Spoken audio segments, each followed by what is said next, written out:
Good morning, good afternoon, or good night, wherever you are. I'm Jim Bojo, and welcome to Going Critical. We hope you enjoy the show. This is a brand new one. It's dedicated to the world of woo, the weird and wonderful claims from its world. And we've gathered a team of skeptics from all walks of life to take you through them, tell you what they're all about, where they came from, and the kind of nonsense they perpetuate, just what can be shown to be true, false, truly mysterious, or remarkably mundane.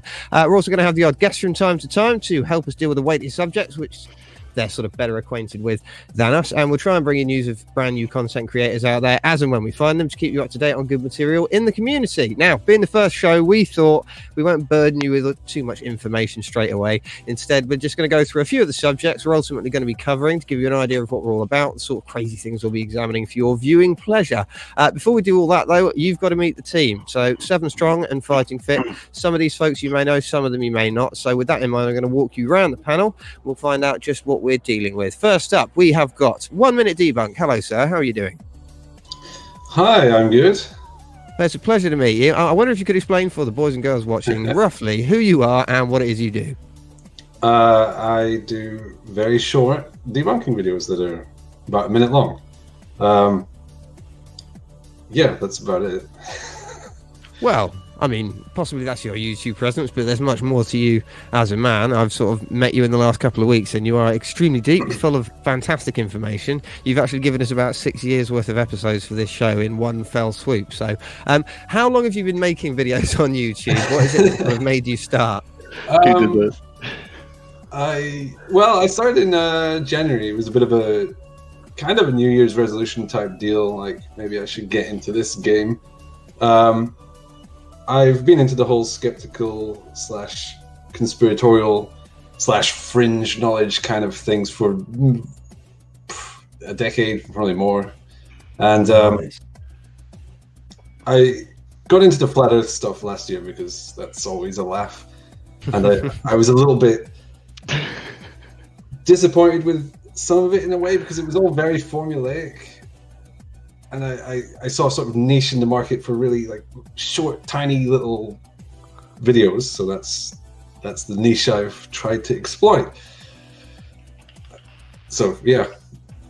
Well, I mean, that explains it in a nutshell, just like your videos. I have to say, the format that you've come across, though it's essentially unique out there, it is brilliant. It sort of amazes me that other people now aren't aping your content, because you've managed to break down these very long and boring video arguments that you see on one side into essentially 60 seconds of, no, it's quite simple, this is how you're wrong. With that in mind, is there any particular... Oh, sorry, go on. Oh, I was just going to say, my advice, if you want to copy my content, is, well, feel free, but it's a terrible idea because the YouTube algorithm hates it. Oh, dear. All right, well, there you go. It's all good. It's all good. Look, have you got any particular favourite woo that you like to look at? Because you've given us this huge list, but what's your number one? Probably the Voynich manuscript, or anything that's cipher-based, like the Zodiac ciphers, stuff like that. Yeah, nice. That's the best. Well, we may be able to look at that one some point down the road, so I won't ask you to reveal too much information on it. Instead, I'm probably going to move to the next member of the panel, Robert Leger III. Hello, sir. How are you doing today? I'm doing well. How are you? I'm pretty good, thank you. Basic interview question number one: who are you and what do you do, sir? I'm Robert Leger III. My friends call me Bobby. I'm an electrician by trade. I also do plumbing and HVAC. I've been doing that for about 8 years now. We own our own outfit doing it, so I have a lot of free time, and I tend to spend it around here. Oh, that's right. You're everywhere that I go. That makes sense now. So what do you do on YouTube then? So how long have you been going? Because I've seen you do game streams. You've got any other content? I know you used to have a bit of a Twitch stream going on. Why don't you tell people about that? My only streaming experience, besides helping produce a couple of shows here and there, is exactly what you just said. I game, and I never did it for viewers. I used to do it for my buddies in Iraq. They just give them some way to talk to me, and we can watch video games while we did it. Sure. And I was involved with a website called halotracker.com at the time, and a bunch of people from that site just started coming to my streams. And so it started out as a hangout. It still is that, but on Twitch, it actually got a little bit of ground because just from the people that I knew from the site and my friends in Iraq, my viewer numbers were usually on the first page. So I'd get a lot of random people come through and they would subscribe. Sure. And I streamed almost every day just because it was exciting to keep building the number. And for about 4 years, and then my channel got deservedly but unfairly canceled. We'll go into that another day. And yeah, well, absolutely, that's a different story. Bless you. I do feel some sympathy for you. It's sort of understandable, but it's also a bit of a shame, and that's a lot of hard work to lose like that. I do feel for you. While we're on the subject of general woo, though, what sort of stuff do you like? Have you got a favorite woo and why? pretty much all of it gets my attention just because I'm interested in what makes people actually believe in these things. So I like to listen to them and say, okay, this person's obviously hung up on this part of it. But my personal favorite is I love hearing like abduction and alien stories. It just nice. Nothing gets me more like this person, what is going on, and I was obsessed with X-Files the entire time. Yeah. Oh yeah, I bet. Brilliant. All right, well, thank you very much indeed. Now we haven't got Kristen Frost laser beams today, unfortunately, because she's been dealing with some pretty violent weather. She hasn't been able to make it, and for that reason, Osman Cometh we've also been unable to meet with tonight. He's had sort of various medical issues. I sort of spoke to him just before the show. Hopefully, I'm going to be able to get him in for the next one. But obviously, his life's very busy, and he does have some medical complaints that make it tricky for him. So hopefully, we'll see him both next week. But for the meantime, let's move on to well, let's see who else is in here. Carissa Brook, hello. How are you doing this evening? I'm doing very well. It's nice to meet you. I'm glad you could join the show. I'm wondering if you could tell us, approximately for the people listening, who are you and what it is you do? Because I know you from Twitter. I know you've just started a YouTube channel. How would you describe yourself? I wanted to say I got into the community about like May or June. Okay. I would love to continue working on my channel, but I'm pretty much a shill for other people. Sure. I love to be a part of the community. I'm more of a community person anyway, so okay. I'm part of multiple communities. Fair enough. Now I noticed you put a video out on YouTube. Was that an intention to do stuff further on in, like, do you have a plan to make more videos, or was it just something you felt strongly you had to put out at the time? I do actually. Glober Mom and I really want to do a series called The Moms of Minecraft. Oh, okay. Because we both play Minecraft in order to kind of deal with the stresses of being moms. And her son just bought her the Java version so she could be on a server with me. So that's one thing I want to do, and then get involved. My son loves to do YouTube, like Felix, so I'm kind of trying to figure out how to work that, and there's different things I want to do. Okay, that's brilliant. Well, I look forward to anything that's coming out, obviously, because from the one video alone I saw of yours on YouTube and the various interactions I've had with you on Twitter, I thought this person has to come on the show. She's clearly got an important viewpoint, and I'm glad you could make it there. Now, let's see. I've asked you who you are, what do you do? You've sort of given me an answer roughly how long you've been doing it as well. So I wonder if you've got any particular favourite, woo or mysteries or skeptic subjects that you like to go for. I love a lot of the Okay, so I got into the community because I was interested in flat Earth a long time ago, and I wanted to see if it was still a thing. And so I went onto YouTube and found the flat Earth and went, oh yeah, apparently it is. So flat Earth has got a dear place in my heart because it's what brought me into a community that I love now. But I also I'm involved in a lot of things. I'm very into cryptids, into ancient artifacts, and there's like most of the stuff you guys have for conversation pieces are stuff that I've studied and done for a long time. So I'm excited. Oh well, that's brilliant news. Yeah, absolutely. Me too. All right, well, look, that just takes me to the last person on our list, Mr. Anthony Bailey. Hello, sir. How are you doing this evening? Hello. I'm doing Hey, buddy. fine. How are you? Brilliant. Good to hear it. Now, look, who are you and what do you do, sir? Tell the people at home. Well, I'm me. Yes, you are. I'm Anthony Bailey. I have, my main YouTube channel is Anthony Bailey, of course. I mean, there's 100 of them on YouTube. You really have to search to find mine. But yeah, I just do video work, and then I have my second channel, which is Stonehard Bread. It's the only one on YouTube, and I picked it especially that way, so it's easier to find. I'm not really a debunker. I just go about saying it trying to say it the way a normal person would understand it. I occasionally post videos. Because really I've seen the work you put out. It's not super frequent, but I really enjoy the stuff that you put out. How long exactly have you been putting stuff out on YouTube for? Well, my Anthony Bailey channel has been around since 2012. Okay. And Stonehard Bread quite recent, isn't it? Hmm? Stonehard Bread, that's quite recent. This last year, yeah. Sure. And what is it that made you sort of want to do that one particularly? Well, I wanted to... I don't know. I see everybody posting their opinions out there in the YouTube world, and I thought, well, maybe I could do that too. And well, that's why I started it. Nice. And so is that why you've continued it as well? Because I mean, I've seen the work you've put out. I think it's very entertaining myself. I can recommend people get over there and watch it. But what's your hopes for the future of your channel? Well, I want to do more stuff like that, like. I don't know, taking these conspiracy theories and stuff like that through the,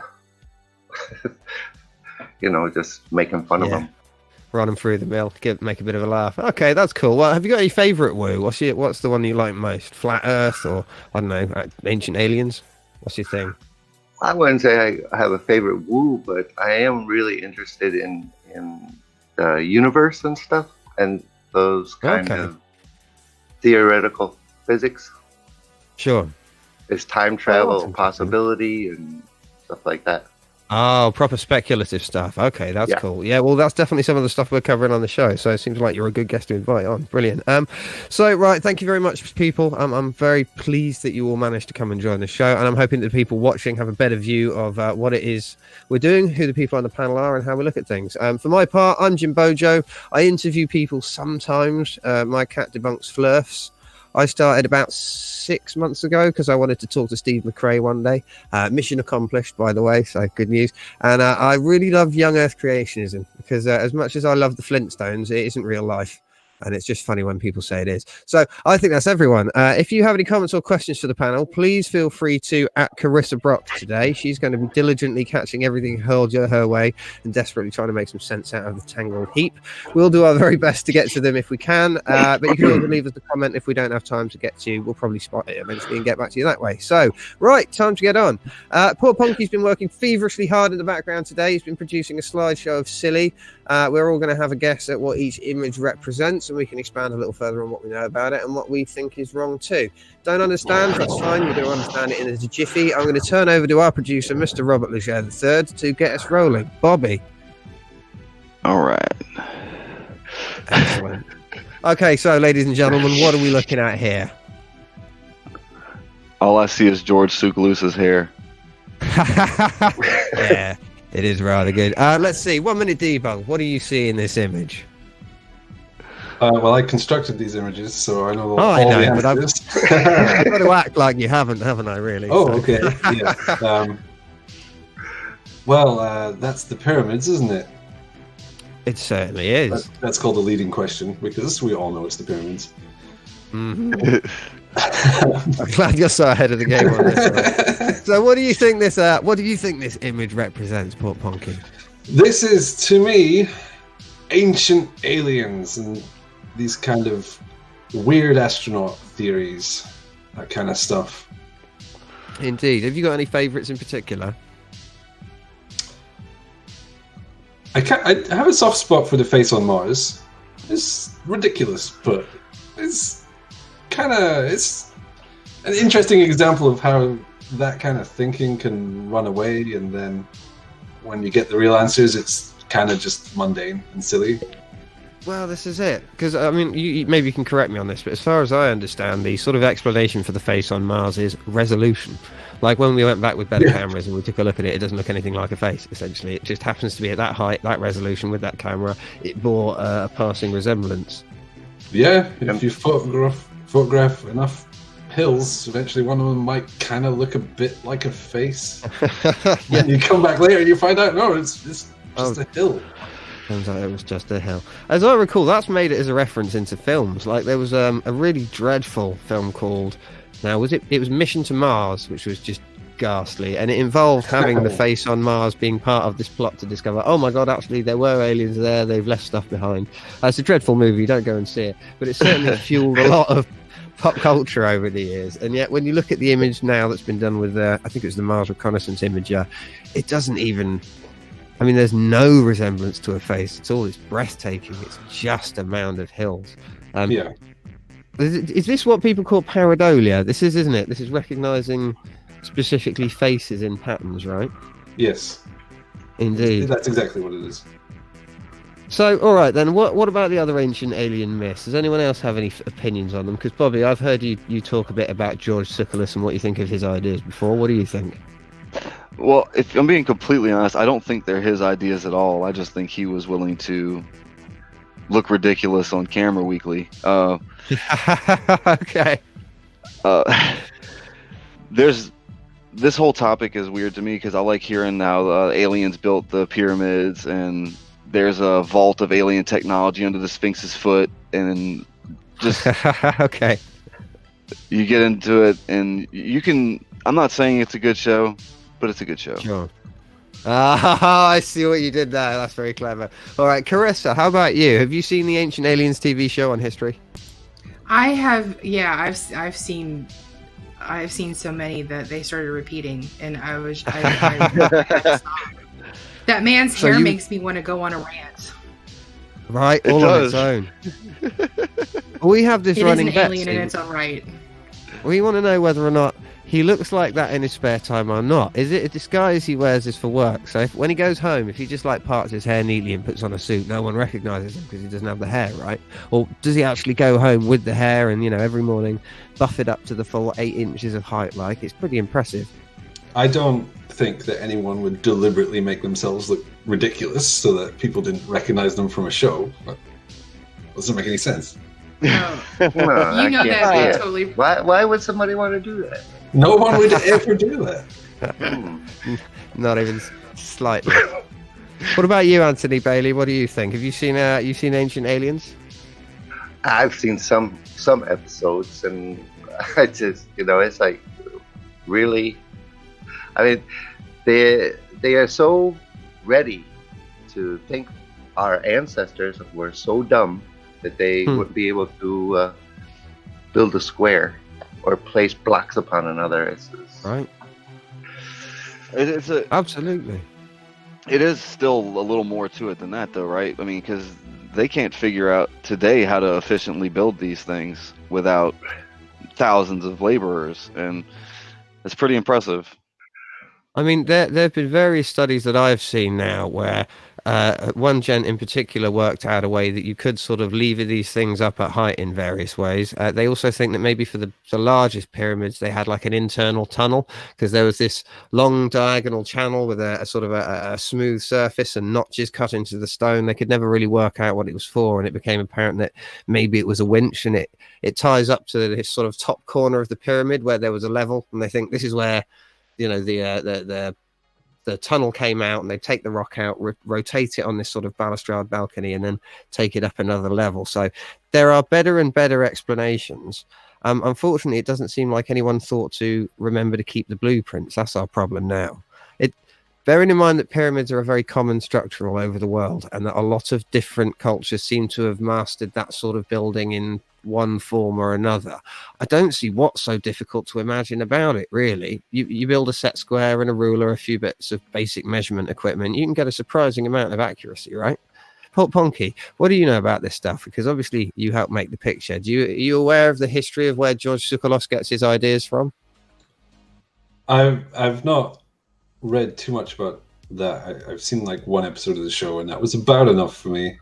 The guy in the top right. My camera's all flipped. You know what top right is? I don't know why I need to point, but that guy is Richard Hoagland, who runs the Enterprise mission to prove that there's tons of alien stuff all over the place, especially where humans aren't, such as the moon, Mars, the sun, probably. Why not? And a good example is in the top left is one of these rocks from Mars, which is definitely a bit of a machine, or actually probably just a rock. Probably. Yes. Well, what do you think? Well, I mean, I think that pretty much boils it down. The one that you didn't mention is that you can see Eric von Daniken's book down there, which sort of seems to be the source material where a lot of the ancient aliens on the History Channel seems to come from. Other than that, I think we've probably nailed down pretty much everything in this image. Now, is there anyone wanting to make a final comment on it before I suggest we move on to the next one? Now's your chance. I do think it's impressive how even not assuming that they were incapable, but supposedly you can't even fit razor blade edges between these blocks of the pyramid. That's how precise everything was milled, and I still find that incredible. It is. Oh, it is incredible. True. Absolutely. Well, there you go. We seem to have someone who's got a correction. Was that you, Anthony? Yeah, that's not quite true. The outer blocks were finally Polished. done very finely, but the inner blocks were more rough. You can stick there's places where you can stick your whole hand into, and that's not just because of weathering. And you got to remember, the Giza pyramids were at the end of the pyramid culture in Egypt. They had tons of pyramids way before that. They've had, it's like, you take it like the Model A, right? Mm-hmm. And then you have now the Tesla. And it's not all that time in between. And all you're seeing right now, all that's always being displayed is the Giza pyramids. You don't see the other step pyramids and the other failed pyramids that the Egyptians built before that. Indeed. No, well said. And also, it's worth pointing out that the quarries that they were using to get the stone from, where it was local, there's still evidence now of how it was they went about cutting the stone. So we've got a really good idea of the bronze saws that they used and how they were using sand to sort of carve through the stone around it. So we know the level of precision because we know what they were using to cut. Now, I suppose the one thing that you can all agree with is it is incredibly impressive. It'd be impressive to build something like that now, let's be honest, even with modern technology, just because it's very cool, basically. Any final thoughts? Then let's rest now and move on to the next picture. Bobby, is that all right? Absolutely. Beautiful. Next, we have... Right, ladies and gentlemen, who would like to chime in on this one? Let's see. Carissa Brock, what do you think this image represents? Well, it's artifacts with supernatural connections. Because, I mean, it has the Shadow Turn, so that's an obvious. And then, sure. The Holy Grail, I'm guessing that is. Yes. Or something close to that. Oh, I'm skeptical about that now. Well, absolutely. I think you've nailed it on the head there. Absolutely. I like Paul Ponky's going to be able to help us out as ever with this, but as far as I can tell, he did help me. Indeed. Sorry, I think I'm cutting in and out a little bit. Am I roboting at all? No, I think Carissa's mic broke out, but it's okay. Okay, lovely. Sorry, I just don't want to lose anyone. Sorry. That's okay. Well, look, I think she pretty much nailed it down now. Oh. No, sorry. I just wanted to say sorry. I realized, like, partway through me talking that my entire computer froze. So okay. No, that's absolutely fine. I've been having a nightmare with my computer as well. In fact, last night when we tried to do a test stream, Bobby, who's our producer, was roboting out so badly we couldn't see or hear him at all. It was a bit of a panic getting it all done today, so we're all good. I think you pretty much nailed it, though. We got most of what you said. As far as I can tell, we're looking at... Now, the top left one is the Voynich manuscript, I think, because I had to cheat and ask poor Punky what that one was. The Baghdad Battery, that's on the top right. Shroud of Turin, indeed, is what you pointed out in the middle. That's the Holy Grail, indeed. On the right, you've got a crying statue of the Madonna, and on the left, you've got the Antikythera device. Now, I know a little bit about the Antikythera device. I'm not too sure about the crying Madonna, but I think Port Punky knows quite a lot about that one. Bobby, do you know anything about stuff like the Shroud of Turin or the Baghdad Battery, the Voynich manuscript? What do you recognize any of these? The Voynich manuscript is the one with the flowers pressed in it, correct? That's right, absolutely. I've seen a special on that. I don't remember much about it, but I have been familiarized with it. I don't remember it. Okay. The Holy Grail. Yeah, go on. Everybody's heard of the Holy Grail. The Baghdad Battery is interesting in that, once again, we just assume that because we can't find evidence or remnants that these people were complete barbarians and just ate sand or whatever, and which they did, by the way. It's all in their bread and dental records. The Shroud is the most interesting one to me because it is a legitimate conspiracy. The whoever has possession of it doesn't let anybody look at it. They took their photos of it and presented it in their fashion. And the funny thing is behavior like that is what leads to skepticism. If you would just put the thing somewhere, people would just go, I don't think so. But they make huge deals about these things, and it leads to shows like the one I saw where they were saying that it's one of the oldest photographs ever taken, and it's not at all what they say it is. Well, this is it. I mean, I think you encapsulate the whole thing quite well there. I'm not sure I could have done a good job as that myself. I want to ask about the Baghdad Battery because I've heard of this, but I don't really know much. And the only person I know for certain who knows about it here is Port Ponky. So I wonder if you could step in. Yeah, I've done a deep dive on this because I made an episode on it. Where a deep dive just means I read the Wikipedia page. That's usually enough content for me. Yeah, it's not a battery. It's just a pot. What you have it. It's just a pot. It's a bit weird because they stuck bitumen and like a metal thing in the middle, which they reckon they might have been doing that to store scrolls. There are other examples of them sealing scrolls into pots, so that's not too strange. But the main reason it's not a battery is, whilst it could work as a battery if you put acid in and stuff, you can get a current out, but not much. Indeed. If you don't have any wires or anything to plug into it or any understanding of electricity, then well, I guess someone put acid in it at some point and went, well, that's tingly, but probably not. Well, this is it. This is the odd thing, isn't it? Like a battery on its own is more or less useless. It has the battery provides a function for something else, and unless there's any sort of infrastructure around it at all, it's meaningless. There has to be a wire, a conduit, something it's powering. Otherwise, suggesting it's a battery sort of makes no sense, really. Especially when it seems to be missing a few of the key features of one. Demonic Davros is right. Yeah, it's very, very weak. I think Mythbusters is an episode where they made something equivalent, and they connected about 10 together to power something very basic. It was a transmitter circuit. To talk to the ancient aliens? That's right. Yeah, okay. Well, clearly. But we all know they had free energy collection back then. Sorry, go on.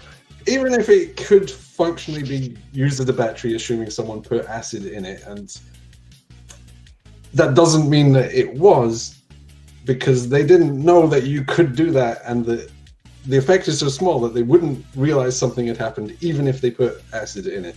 And they didn't have any of the stuff that you would need to do anything with this. So it's a pot. Indeed. Now, look, I have a question I've got to split amongst two people. One, Bobby, because I heard you wanted to read out a comment from Demonic Davros, but then I'm going to go to Carissa and see if she's noticed any comments or questions that she wanted to bring up as well. So, Bobby. I will credit him for bringing up the topic, but it's basically we just discussed the proposed power strength of this Baghdad battery was basically the same amount of electricity that you could find in a human. It's not strong enough to do anything. So like Port Poggy said, they tried stringing like 10 of them together just to power the most basic of electronic devices, and it still was barely enough amperage. It's essentially useless in any reasonable way at all. Nice. It's just, well, that's what you want out of a battery. Exactly. Nice. Carissa, how about you? Have you noticed any questions or comments that you wanted to bring up? I know we only just started, really, but just in case. No, and not anything other than leave it to end the conspiracy, and I am Raven to immediately lead the chat room into hashtag naked. So thanks for that, guys. Thanks, guys. That was actually Dinky Didori and myself who have a running joke that one of us is, no matter what, one of us is always naked in a chat room. Okay. Right, we're never both gray or both blue in the chat room. I see. Now that comment you made the other day makes sense. Of course. Brilliant. Anthony Bailey, look, you've had a look at a few of the images on here. Is there anything stand out particularly to you? What about the crying statue of the Madonna? Because I've heard of stuff like this before. How about you? Yeah, I've heard something about it. Something about the makeup of the stone. It picks up the moisture and then eventually, under certain conditions, releases that moisture back out. And it just happens to come out the eyes. It's the same one with the one they have where blood comes out the eyes every once in a while. Yeah, absolutely. There's some kind of... it's the makeup of the stone that turns the moisture red. Mm-hmm. And that's why it comes out looking like blood. The Holy Grail, yeah, somebody mentioned this. I think it was Digital Demonic. If there had been such a thing, it would have been a clay or wooden cup. I don't think a local tavern in Jerusalem would have been serving their drinks in a gold chalice. Yeah. Well, there's a point that was brought up by the Indiana Jones movie, which is, of course, the cup of a carpenter is not going to be a great big gilt golden thing, is it? They're 12 guys sitting at a meal, probably had sort of rough wooden cups or pottery at best.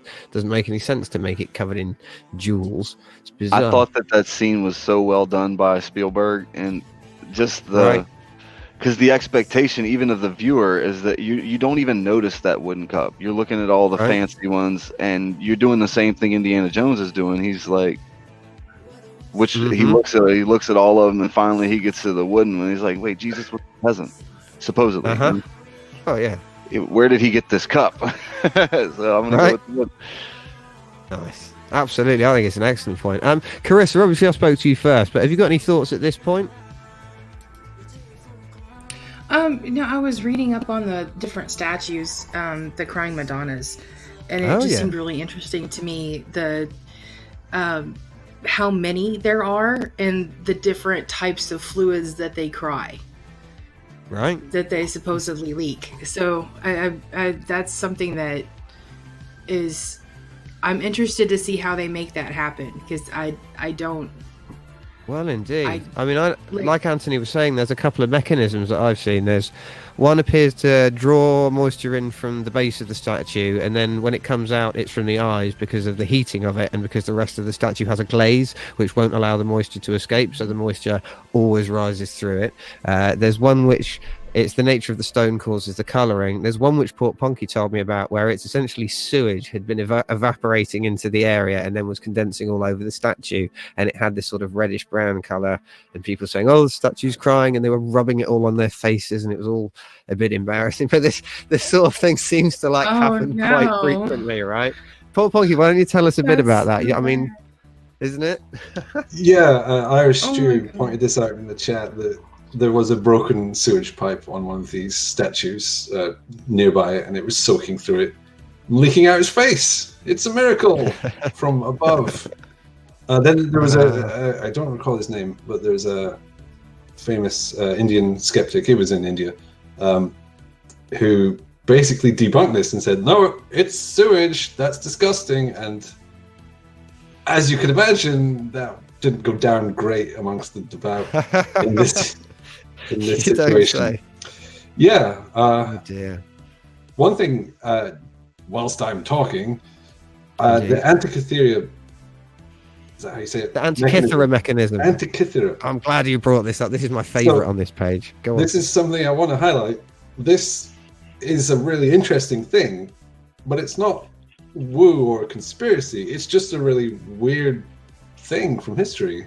Indeed. It actually likely did work to predict predicted the motions of the heavenly bodies. They basically, there was a really good documentary where what they did was they scanned it at various levels with an X-ray machine and sort of deconstructed it, worked out all the different cogs within it and what each one represented. And they had a real struggle on one where it was reducing the flow to like 157 and a half cogs on a teeth through a special gearing mechanism. They couldn't work why, and it ended up that they'd sort of worked out the precession of Mercury as well, and they'd even managed to put a cog into account for that. Even though they couldn't use relativity, they could map how quickly it appeared to be moving as opposed to how fast it should be based on the map. It's an amazing bit of kit. It's the first computer we know of, and it's a clockwork map that records the movements of the bodies. They think it would have been accurate for around 1,000 years before it started to go off. I mean, wow, right? Yeah. Wow. That's a hell of a toy back in the day. Absolutely, definitely. I mean, I just can't imagine you'd sort of have so much control there, because as a king in charge of uneducated peasants, being able to say, I will make the sun disappear on this day, well, because you know that a lunar eclipse is going to happen, is quite a powerful sort of skill. It's claimed that Columbus did that to the natives in order to get free survival sort of nutrition to go home with at the end of his little adventure. I'm sure history's littered with people pulling that similar gag. If you've got the power. Well, it's from Star Wars as well, of course. Exactly. It's the C-3PO gag. Right, anyway, let's see. I think we pretty much covered anything on here. The one thing I'd just like to double check with Port Ponky about is the Voynich manuscript. You're the best versed on this one of all of us, and I wonder if you'd like to give people a quick description about it. It's a manuscript. It's a small codex. It's about yay big, smaller than you might expect. It's got about 150 pages, some of which fold out, which is very strange. It's been carbon dated to the start of the 15th century. It's got a lot of weird stuff in there, plants that don't seem to make sense, a bunch of astrology type stuff. It's got bits of just straight up verse. It's got a bunch of weird naked ladies in baths, but none of it's drawn very well.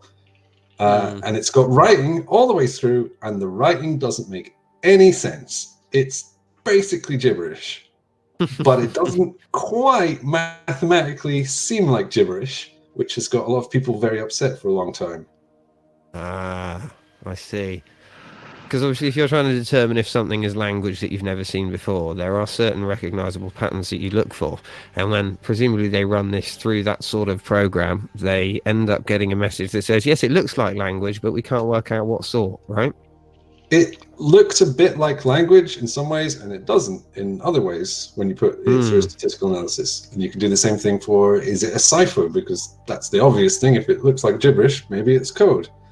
Indeed. And kind of some bits of it have code-like properties, and some bits don't have code-like properties. No one has a good handle on basically any of the text. How it was even generated, if it was generated at all, or if it's encoding actual text or meaning, no one knows. Which might very well have been the intention of the person who wrote it, right? Literally a mystery to confuse people through the ages. That is a very popular theory, because these sort of rare alchemy sort of almanacs could be sold for quite a bob or two.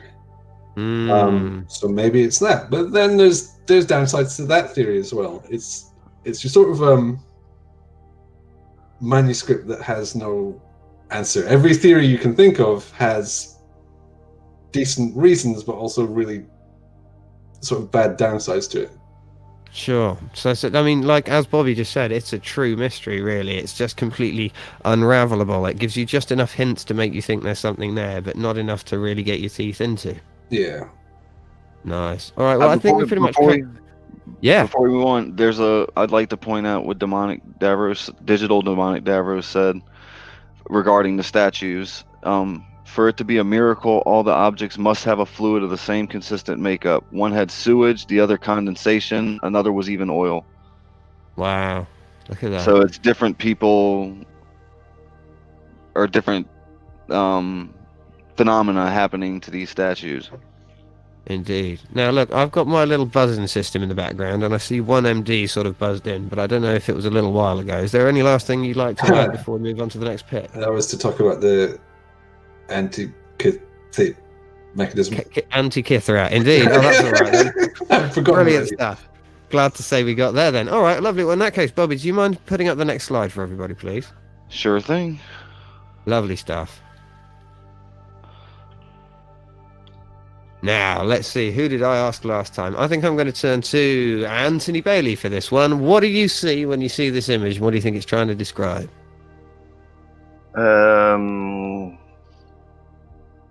Fantasies, mythology, and mistaken identities. Okay, yeah, fair enough. Indeed. Okay, Now, I think that's... Go on. What is this bottom? Is this Casper Hauser? That is absolutely Casper. Do you know what? You got that one first time. I knew who it was, sort of, but I couldn't quite bring it to mind. Well, though I believe the mystery is because he died so strangely or stuff, and That's a couple right, other things. Indeed, his appearance, his life, his apparent death, it was all very bizarre with that chap. And there's some question to whether or not all of the stuff surrounding him was an invention on his own part or a truth, and there's evidence in both directions. Really, actually, the story of Casper Hauser is a fascinating one. Sorry, do go on, though. Oh, no. That was about it. I mean, the Mothman, everybody knows that one. And Nessie, of course. Well, of course, which 1 minute debunk was absolutely categorical to remind me is definitely true and does exist, and he put this as an example of a real one to compare it to, right, 1MD? Yeah, there's a whole family of them. Yeah, as a Scottish person, I can confirm Nessie is 100% real. No doubt. Well, you heard it here, folks. So, right, yeah, how about, let's see, now, see, I can recognise a couple on there myself. I see Bigfoot, I see Casper Hauser, I see Nessie, obviously. I actually didn't know who the Mothman was. I've not heard of that one before. The stripy tiger thing at the bottom is a thylacine, which I had heard of, but I didn't recognise that as being one. These are all generally classed as cryptids, or you might put them in cryptozoology, with the possible exception of Casper Hauser. Let's see, Carissa, do you know anything about this sort of crazy world of cryptids? You said to me you had a bit of an expertise there, right? I have a bit of a fascination with them. It's more of an entertaining concept of watching, like the different type, the links that people will go to in order to try and quote unquote prove that they're real, like with the Bigfoot, especially like in the goat. It was on, I think we talked about it on ETC stream, where they sewed they had the goat hanging in the tree, and it had the wings sewed onto it or something. It was the most disturbing thing I've ever seen in my entire life. So I think we've lost her for a moment there. We'll see if she pops back into the chat in a moment. It's a fascination. I had no clue what it was. I was like, Carissa, sorry to stop you. We just lost you for a few seconds there. Perhaps you'd go back a sentence or two and carry on. Oh, I had no clue who Casper Hauser was until Friday. Fair enough. That was an interesting story to read. Ago. It is, right? Really fascinating stuff, that guy. Do you know anything about the Mothman? Because I have no idea who this is. Is this something you've heard of? The Mothman? I've heard a little. Yeah. I see most of what I know is based on like popular culture, because a lot of these things that are a lot of this is there's news stories about different people having interactions with them, but you don't see that so much as you see the urban legends that grow from them. And so, like, you have Mothman, and then you have the Chupacabra, and then you have what's the the human bat looking thing. There's so many different cryptids that don't have any actual like full descriptions. They're just totally based on what people know, like people have said they've seen. I know the Mothman is from of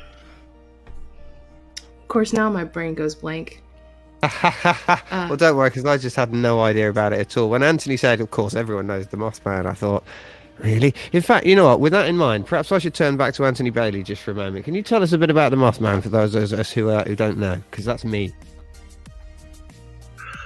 Well, there's a little confusion. I mean, I've seen one where they said the first report was in Wisconsin by an old couple, and then I've seen another one where they said the first report was by two guys digging a grave.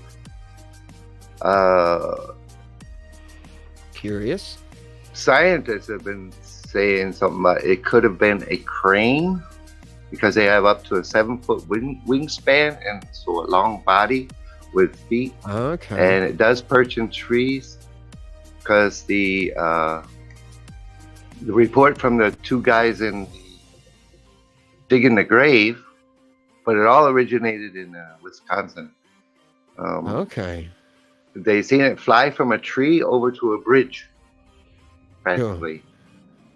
But it wasn't really set what time of day, so I take it because they couldn't really see it all that clearly. It was more in the dusk, right? I got you. And so you have the fading light in the background and this thing coming down from the tree onto a bridge with a long body form and huge wings, and the rest, your imagination takes over and makes something up. Yeah, well, absolutely. I can sort of imagine what you mean, because I've seen a crane, and it's part of the way that they hold their wings up is that they sort of hold them almost straight forward and then they crook halfway, so it makes their body look a lot longer than it actually is. And of course, when you've got that sort of long neck as well, it's quite easy to see how people can mistake things. I'm from the border of Devon in the UK, and we have a thing called the Beast of Bodmin. So we've got supposedly large beasts or cat-like animals which haunt our moors. And to be honest, the chances are they're seeing small cats that appear to be large because of sort of scaling things. On the moors, there's not much to compare with for size. It's just endless rolling hills without anything on them but gorse. So you could see something 100 yards away that seems to be much further and much larger. It's the sort of, the Father Ted problem. Dougal, these cows are small and those ones are far away. Let's see, has anyone got any sort of thoughts that they'd like to add so far? Because, I've made it quite clear in the past that I have a very, very slight suspicion that it is just possible that Bigfoot, the Yeti, or some sort of large hominid-like creature might exist. What about the thylacine? 1 minute debunk. This has sort of been supposedly extinct for a while, right? Well, yeah, since about 80 years, I think. I do notice that already there's factions appearing in chat. Some people say there are no thylacines, and some people say there might be thylacines, which pretty much sums up the issue. There's video footage of these creatures. They're pretty amazing. But then they all died, which I'm sure has nothing to do with humans. 1933 says Digital Demonic Devils. Cool. If I could do maths, I'd know how long ago that was. Ages. There's been sightings, but none of them have been definitive. There's been video footage, but it's often blurry and from far away. So are thylacines extinct? Probably. Maybe not. Well, quite. Yeah, no, that's a really good one. I like that. I think it's an interesting question to ask. Look, I think we're going to move on to the next picture in a moment, unless anyone would like to step in and have a final thought on the subject. So there'll be a few seconds of dead air while you make up your mind. What do we think? Any last words? I'm just making sure there's no comments. Roger Rabbit says the Tasmanian tiger is believed to be extinct, but they still have people claiming to see them. There's a lot of stories with that. People say like Bigfoot supposedly doesn't exist, but people claim to see it. Well, yeah, it happens a lot. That's the same with the Beast of Bodmin. Actually, people say, usually people who are out late after they've been at the pub, it has to be said, but they come home and say they saw some massive beast in the distance there, and if you're lucky, they've got a terribly fuzzy photo taken from a phone at a great distance. Right. It's never a decent piece of evidence that you can actually put any credence in. Yep. It does seem a bit of a shame. Right, well, look, in that case, I think I'm going to ask if it's all right, Bobby. Can you move us on to the next slide? Absolutely. Fantastic. Astrology. Okay, well, this one's a little different. Yeah, there's a few ones in here. Bobby, what do you see here, man? I'm just focused on the zodiac signs. I don't know what any of these other. I mean, I know the brain thing. I've seen that. It's from old medical journals and stuff when people used to think that the brain was compartmentalized into sections. And even if not legitimately as a representation, they would express it in manners like this. But the zodiacs is what I've the most experience with, and I'm not much of a believer in that. But I don't know that, you know. Fair enough. Well, I mean, for what it's worth, I see that one as well. I'm not sure if that one on the left is compartmentalizing. Pardon me, I've forgotten how to speak English. Compartmentalizing each part of the brain for its function, or whether or not that one's phrenology. Port Punky's going to have to leap in and save me on this one. Yeah, I am Port stepped away for a second, but I am Raven in the chat says phrenology. Ah, there you go. So phrenology is about sort of how the shape and the proportions and the bumps on your head somehow describe what sort of a personality you are. The zodiac, yep, I see that one. Top left there, I think those are Nordic runes. Those are runes, basically. You throw them and supposedly can read them in some way, and that means you can tell the future, which is not that far off the teacup on the top right there. And before I ruin them all, let's see if anyone else has got any ideas what we're going here. Carissa Brock, what do you recognise from this page? I recognize tarot cards. Absolutely. With the card over there, and then the palmistry with the palm reading, with the different planets on the hand. And I know the Nordic runes. I've had a lot of friends who are different. Most of them have been Wiccan, who do either tarot or runes or astrology. I haven't had that much interaction with the tea leaves, but the palm reading is a big thing too. Okay, fair enough. Now, do you recognise that chappie on the right hand side? I actually don't. That, I think, is Nostradamus. So he's just another sort of reading the future type person, I think. I think I'm right there. Now, like Port Ponky says that he's back from his mission to foreign waters. So, hello, mate. Are you there? Yes, I'm here. Perhaps you could tell us a little bit about what's constructed in this image. We've all had a bit of a guess. Were we basically right? Yes, I think the real non sequitur in chat, amongst a few others, nailed it. All BS. Well put. Yeah. All of this stuff is predicting the future in vague ways, often only really accurate after the fact. Indeed. I think that's put it nicely. Let's see, Anthony Bailey, have you got any thoughts about anything going on here? Ever had your palm read or had someone read some tea leaves for you? Oh no, somebody's somebody's done cards for me, but palm reading not so much. No, fair enough. And what about Nostradamus? Have you read about him? I kind of thought that was Nostradamus. Yeah, right. It's the beard that gives it away, and the cool hat that's like a paper boat. Wow, I've just killed the conversation dead with that. Sorry about that. Anthony Bailey, you were saying something, mate. Do carry on, please. All that is, it's like they say, astrology is so vague that it could fit almost anybody. Mm-hmm. Anyway, that's all that is. Nostradamus, yeah. There's a guy who had a dream and then wrote everything so vaguely that you could put it anywhere. Mm-hmm. Absolutely. No, I think you've nailed it there, because, I mean, Port Punky said it, you've said it now. Basically, the thing about all of these types of sort of reading the future or telling things about a person are so incredibly vague. The best demonstration I can think of was something that I once saw on an episode of QI, where Stephen Fry read out a description of a specific type of person, and it read out a lot of personality traits, and then he said at the end, right, who thinks I was talking about you? And literally everyone put their hands up. And the point is that you can write a prediction in such a way that it pretty much applies to everyone, because you can just say, you might have this happen or you might not, but you have it in such a way as it doesn't appear quite so obvious, and so you sort of take the bits from it that you want to see and ignore the bits that you don't. It's kind of cognitive bias. It is quite clever, really. That's called a Barnum statement.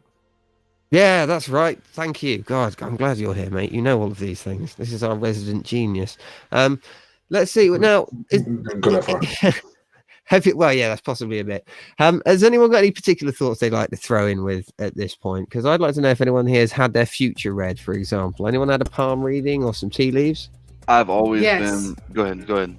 Oh, go on, Carissa. No, I've had tarot readings. I've had astrology stuff. I've had runes. Like I said, I've had friends, and then I've gone to different things. I'm intrigued by it. I know absolutely without a doubt it's people will hear and see what they want to hear and see when it comes to something that is completely vague and generalized in the way that it's explained. So when you have things like astrology, you can get deep into like each planet sign and all of that, but it's still not completely ever going to fit you to a T regarding your personality. So what ends up happening is people end up usually emulating what they read, and end up creating more of the atmosphere that they've read about, rather than allowing them to be themselves. And sure, yeah, it causes a problem. It's more of it's a mind over matter thing. People trick themselves all the time. Well, absolutely, I can agree with that. Now, Bobby, it sounded like you wanted to jump in and say something as well. I've never, for whatever reason, I've never given this any credence. I've never believed that your palm has anything to do with anything besides what you've touched that day. Fair enough. I don't see, it's all pattern is all it is, and I try to avoid getting sucked into those types of vortexes, because you can spend many years there. Yeah. No, I'm with you there. I've had a few sort of friends in the past who've offered me tarot readings, because I grew up in an environment where there were a surprising number of people using all sorts of things, from crystal healing to tea leaf reading. And the one thing that does surprise me about it is that Paul Ponky said it best, because in fact what he said was what the chat was saying, and they said it best. This stuff is all BS, clearly, but the thing about it is it's got a lot of lore to it. So how you read someone's palm is way more complicated than you would think for something that is obviously made up.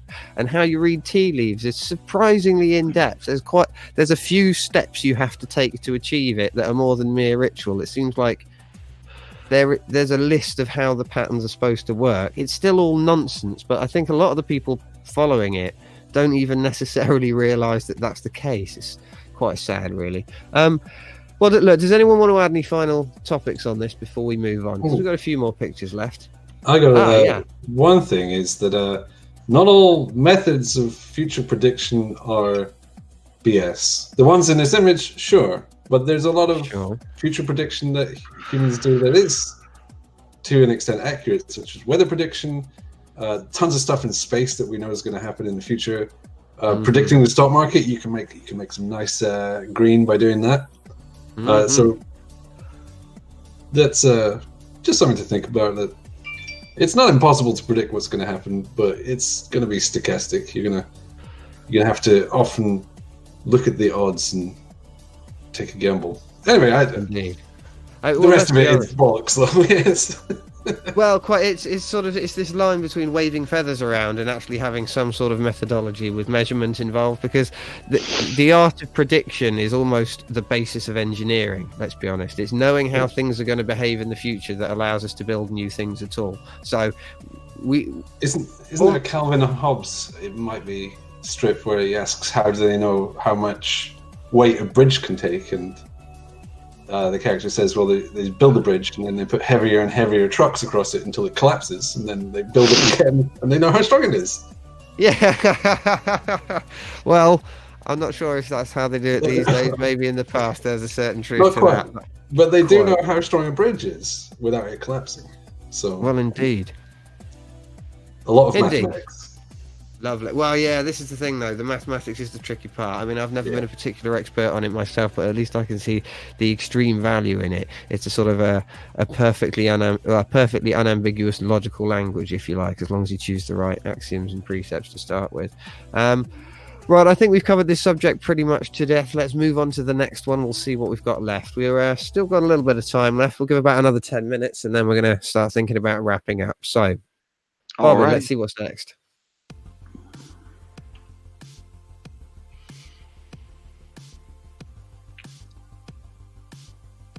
Okay, people, what do we see here? Does anyone want to jump in? Oh no. I see all. Correct. I see all forms of medicine. All And forms Oh of my medicine. Is that the real, right word? respected, and otherwise. Carissa, I heard you jump in, right? I can hear the pain in your voice, so why don't you share it with the group? Well, I'm hoping I'm wrong and that the syringes are just to represent actual medicine and not the anti-vaxxer bullshit that we have to deal with. But I'm gonna I probably can't necessarily promise you that, I'm afraid. I know. And then you've got what is her name and that juice thing that she sells? It's jelly juice. Jelly juice. The jelly And so I juice. know her. And then the chakra. I know those is That's chakras. That's yes, from and Reiki and other such things. the Energy healing. nature made, the alternative medicine, the homeopathic stuff, and crystal healing in the corner. Yeah, there's a lot of stuff there. Lots and lots of sort of different approaches to medicine. Now I always forget. I think I'm gonna have to ask Port Ponky to remind me exactly what it is we're looking at right in the middle in the background there. The neti. The big blue thing. That's right. Oh no! Well, that's a virus. That is a virus, isn't it? Sorry, I got it wrong last time. I just thought I'd let you get it right for me. Yeah. And was the top right? Was that the anti-vax movement? I can't remember now myself. Well, I just put some syringes in there because, real medicine exists, and there are people that dispute this. Yeah, I do always find it curious. Well, it depends whether or not you're on the side of all modern medicine is evil, which take up quite a large sort of part of this population, but then there's other people who sort of play it's a bit like young earth creationists. They're like, oh, you should teach the controversy, teach both sides. There are people who seem to insist like, oh yeah, your medicine's fine, but mine works as well and it's just as effective, and really you're backcracking and chakras and energy heat, and you can take as much Wurzel as you like, it's not ultimately going to cure your cancer. It's a bit like people who insist vitamin C will help cure your cancer as well. And chili juice, my god. Well, actually, Port Ponky, why don't you tell people a little bit about jelly juice, because you explained this to me excellently before. This is Gillian the Epperly, I can't remember her exact name. She invented essentially brine. And she said if you drink a gallon of brine a day, you will be cured of literally everything, including the usual kind of like cancer and HIV and really serious medical problems, but also just completely bonkers stuff like having lost a limb, and I believe homosexuality was one of the things it could cure, which is that's amazing to the point of just being offensive. Frankly, yes. But the one thing jelly juice will cure you of is being alive, because it has an extreme salt content, and if you drink a gallon of brine every day, you will die quite quickly, and someone did. So this whole conspiracy or alternative medicine stuff is it's sort of tinged by a bit of sadness, because people really do they grasp at straws when they're desperate. Any human would. This is one I feel is kind of important. Indeed. I agree, actually. It's sort of, after I got involved in the flat earth community, that became all encompassing for a little bit of a while, but anti-vax might have been the thing that brought me out of it, because it reminded me that for all these silly ideas out there, and some of them are very good to have a laugh at, there's some really damaging ideas out there as well, and medicine's one of those ones that sort of comes at the very top of the list, of course, because, as you say, people who have been pronounced incurable and dying by the medical professional often feel quite left out and quite sort of left behind by that. This is extremely harrowing experience. They will try and find desperate solutions to things, and you end up seeing people who end up suffering completely unnecessarily because they were already suffering. It's something that sort of fed in upon itself, quite apart from those mad individuals who are perfectly happy to sell this sort of product without actually checking whether the promises that they're making, that they've been told to say about the product, are true. It's stemmed entirely from ignorance, but because it actually affects people's real lives, people get hurt from it. I think it's tragic. Anthony Bailey, what do you think about this? Have you ever had any contact with like homeopathy, or have you got any views on quack medicine or jelly juice? Jelly juice, not so much. She should have marketed it as a weight loss program. Yeah, my wife took me to a faith healer once. Sure. That didn't work out well. Now, was this a kind that sort of does those, tumor operations where they make their hand disappear into your stomach and then pull out bits of old beef to make it look like they've removed toxins from you? Or was this a different kind of faith healing? He did more of this, hands over the body, and you have this, and there I feel something there, and then as you know, I had problems with my back, and yeah, sure. He said, well, and I'd never said a word. Maybe it was the way I was standing or something, but he then said that you do have a problem with your back. I said, well, and I didn't go into any details or stuff. I mean, after all, he's supposed to be the smart guy here.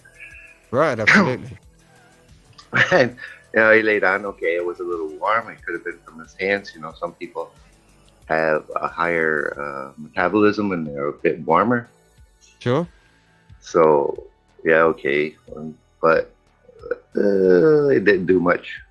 Maybe I didn't believe enough. But I think that's a lot of it. The power of placebo is very impressive. Although one curious thing about it is when you're taking a placebo and they tell you it's a placebo, it's more effective when they give you one and don't tell you it's a placebo. Now, I don't know what mechanism of the brain causes that to happen, or if it's the brain at all, but it's a bizarre statistical anomaly that I think needs, looking at. I've heard about that, yeah. It's strange, isn't it? I see Port Ponky making sort of signals in the background. Is there something you wanted to add? I'm just giggling a bit because it's not that hard to suggest that an older male has back problems. Right. That's... It's good. It's a good bet, yeah. Yeah, you just say, you got back problems. Either they'll say, no, actually, and you'll be like, okay, never mind. Or they'll most likely be, yeah, of course. Well, it's like cold reading after a fashion, isn't it? Essentially, what they're doing is a certain methodology of asking questions means you can get certain hits and misses and build up a store of information about a person without it being immediately obvious. And you can sort of have leading questions that get people to answer the question themselves, which in their own mind they feel like they just had answered for them. It's basic human psychology in a few ways, really. Does anyone want to chime in on the subject? Bobby, what about you? What are your thoughts so far?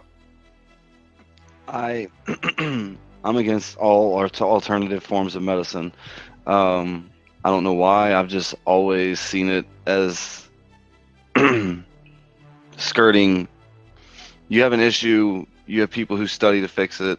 They come up with ways of doing it that have been proven, yet you still refuse to do it based on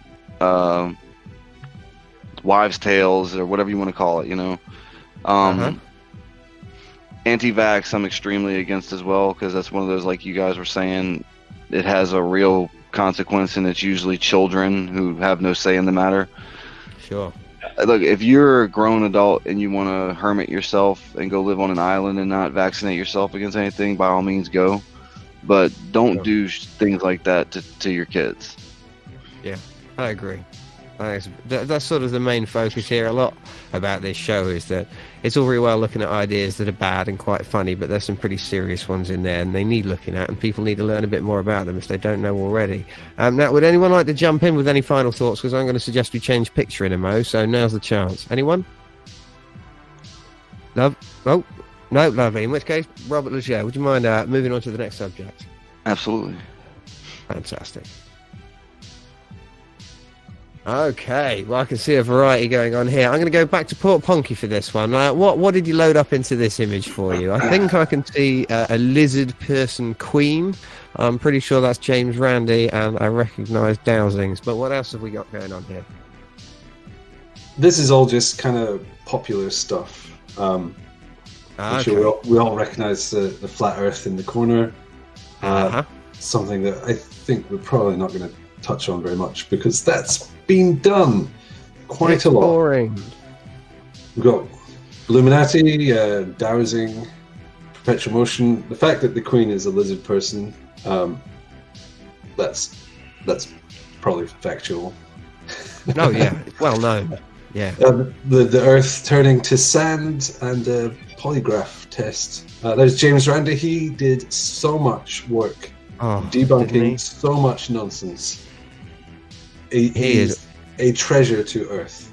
Absolutely. He's just spent decades upon decades taking down endless hucksters in really quite funny ways sometimes. He had the James Randi something foundation, the name suddenly escaped me, that's annoying, where they offered $1 million. That's it, the Educational Foundation, where they offered $1 million prize to anyone who could prove evidence of the paranormal. No one ever claimed the prize, despite various very hilarious attempts. The man, you're quite right. I mean, he was an illusionist himself. He's a trained illusionist. He can do really good, clever little sleight of hand tricks on stage and things. But he's used that knowledge in order to learn how to debunk other people's claims. A bit like a sort of modern age Houdini, really. I have a huge amount of respect for him. I'm really glad you were able to bring him up in this context. There's one subject, though, the world turning to sand, as you put it, in the background there. What is this hilarious and terrible hoax that you're talking about then? Why don't you describe that one quickly? The hoax is that it isn't turning to fire, sand, and death. Indeed. Yeah. Quite. Yeah, it turns out humans can break a planet. Whoops. Oops. We'll probably fix it if we try. But what doesn't help is people going, hey, no, it's fine. It's totally fine. Who cares if it's the hottest it's ever been everywhere all the time every year? That's not going to be a problem in 10 years or 20 years. Well, there's so many different arguments though. I mean, I've seen, Senator Ted Cruz even take on this thing where they sort of say, we've been in a spot where it hasn't warmed up at all for the last 11 years. And then they show you a little sort of graph where you've got the 11-year period and it looks virtually level and, you're thinking, okay, fine. And then the climate scientist comes along and shows you a graph with 100 years and shows you that tiny little flat spot in a great big vertical curve going up there and goes, no, it's more about sample surveys, really. We really have been checking this stuff. It's a terrible truth, but people appear to be willing to let the world burn for the sake of continuing to do what they're doing in various business and industrial terms. It's a shame, but I think we're going to be taking a look at global warming in a few ways because it's such a huge topic. There's how it was found out about and sort of how it's been reacted to. There are the technologies we're looking at combating it with. There are all sorts of subjects, so I think we can make a lot of room for that. How about this fellow with the two little rods just immediately above it, though? I recognise that as dowsing, is that right? Yeah, it's where you can detect the flow of water by holding rods and watching how they move. It's used for minerals and gems and all sorts, really. Oh, yeah, you can probably douse for whatever you want because it doesn't work anyway, so just go for it. Exactly. Ever experienced a real dowser? You ever met one? Yes. Have you indeed? Tell us about it. Yeah, I know people that have bought into this. It's one of these things where it can be quite convincing because you have these sticks and you're balancing them very finely, so they can go either way, and you have this expectation that there's going to be water somewhere, and minor movements in how tense you hold these things can change their position. So what you have is tiny time movements and confirmation bias. You can get positive results, but the problem is you already know where the water is, or you already have an expectation, and it confirms it for you. It seems like it works, but it doesn't work. That's the problem. Is it doesn't actually work. James Randi debunked this marvelously in an experiment with pipes under the ground, where the flow could change dynamically, and the dowser had to pass, I think, better than average tests out of 10 or something. And it just doesn't work. But which is, of course, it doesn't work. These sticks have nothing to do with what's going under the ground, and there's no. I mean, I guess you could say maybe there is a phenomenon we don't know about, but yeah, there's not, because they tested it and there's not. I mean, this is the thing. In order for there to be a phenomenon that we don't know about, it would have to exist within a discipline or a field of physics that is completely unexplained so far, that somehow fits into what we already know and what we haven't spotted. It does require a bit of a rewrite of the textbooks, and it just doesn't seem very plausible. Anthony Bailey, what about you? Do you recognise much going on in this image? Because how about that triangle with the eye in? I would have thought most people recognise that. Oh, the Illuminati, or the all-seeing eye. Yeah, old, very old. I guess that's why they keep saying that the Illuminati is so old and goes back to Egyptian times or whatever. When that's not really true. It goes, when was this? It was 18th century, 17 something, sort of mid 17th century. I think. German conspiracy group that wanted to get rid of the king. As far as I remember it was basically an Enlightenment secret society which was concerned with the idea that religion shouldn't be the main thing that guided the principles of a country. So they were set on, they sort of spread pamphlets that sort of said atheism was okay, and they'd do abortions for people, and they were, I suppose you might argue that they were kind of radicals who were looking for freedom of religious expression, even if that religious expression is no religion at all.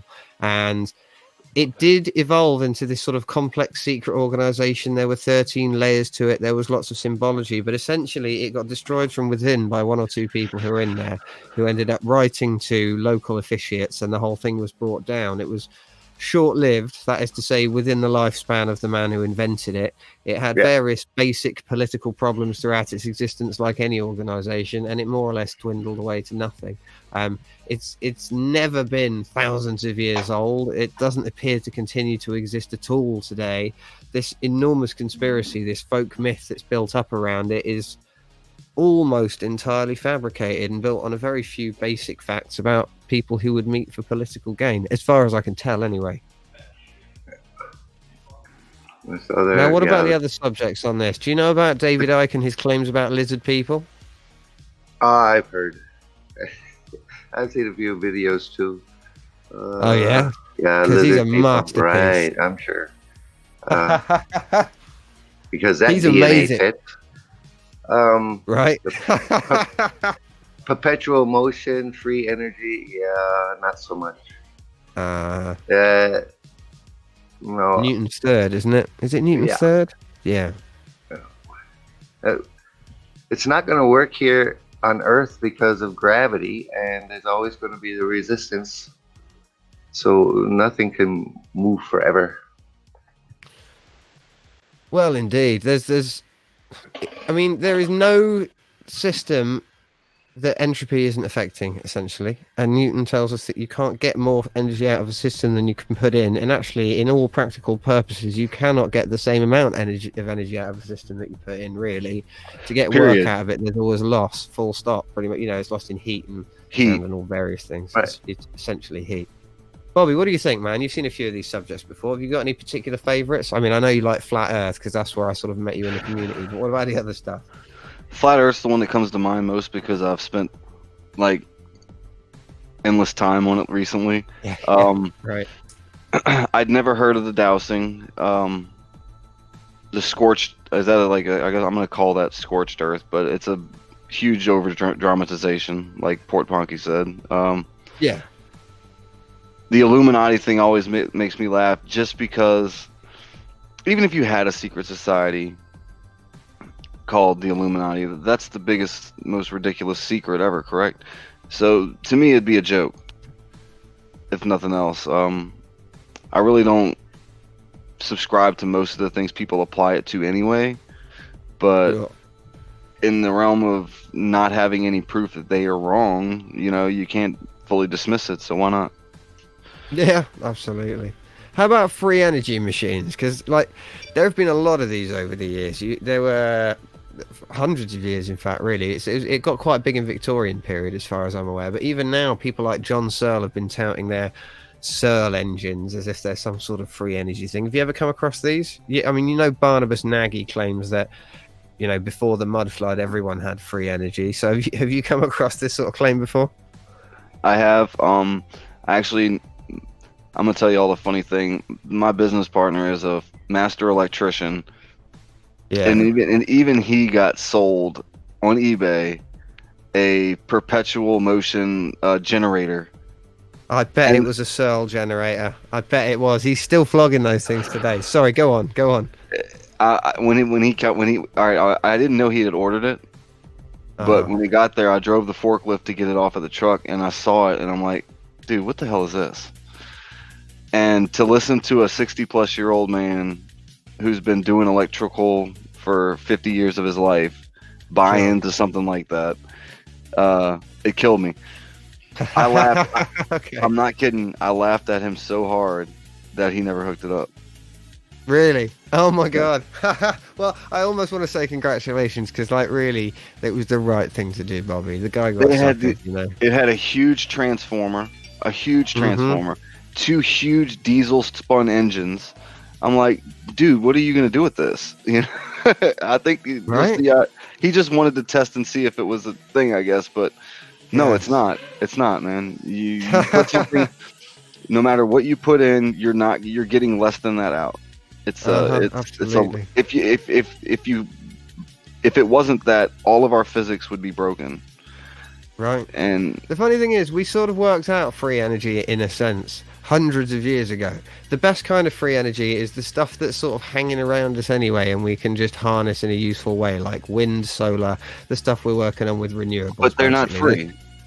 Well, no, what I mean is that, I'm using the term free a bit loosely here, of course. Instead of it being like over unity, getting more out than you put in, the best thing that you can do is basically harness environmental resources around you as efficiently as possible, and it's the closest you're ever going to get to anything like that, But the good thing is that you applied it and said it the way most people think of it when you say free energy, that it's just electricity's going to start flying into your TV and stuff. You still have to pay billions of dollars to maintain infrastructure. You have to store this energy. You have to produce it, and you have to distribute it. No matter what, it's always going to cost society money to have these types of technologies and infrastructures in place, because it's ridiculously expensive to maintain this equipment. Absolutely. Even if everyone had some sort of generation device in their own home, that doesn't mean that the device isn't built, that it doesn't have to be serviced, that replacements won't happen, that there isn't an infrastructure for all of that stuff happening. So you're absolutely right, of course. I'm going to turn to Carissa Brock, because we're getting pretty close to the end of the show now. I want to find out what you think about the image that we're looking at. Have you got any thoughts on the topics, things like global warming, James Randi, flat Earth? What do you think? I saw the queen and the alligator behind her, and I'm like, of course, reptilians, of course. The reptilian conspiracy theory is funny, because in studying, and this was something we had talked about this past week, in studying the Rh negative genetics and all that, the conspiracy about people who are Rh negative being attached to the Anunnaki and the reptilians being part of that. It was like, this one person went down the rabbit hole so deep, I don't even think they understood they passed the bottom. It was so bad. So every time I see like the reptilian thing, it just cracks me up, because I'm like, okay, so apparently I'm reptilian. All right, awesome. Yeah. Let me go find that second set of eyelids. Yeah, right.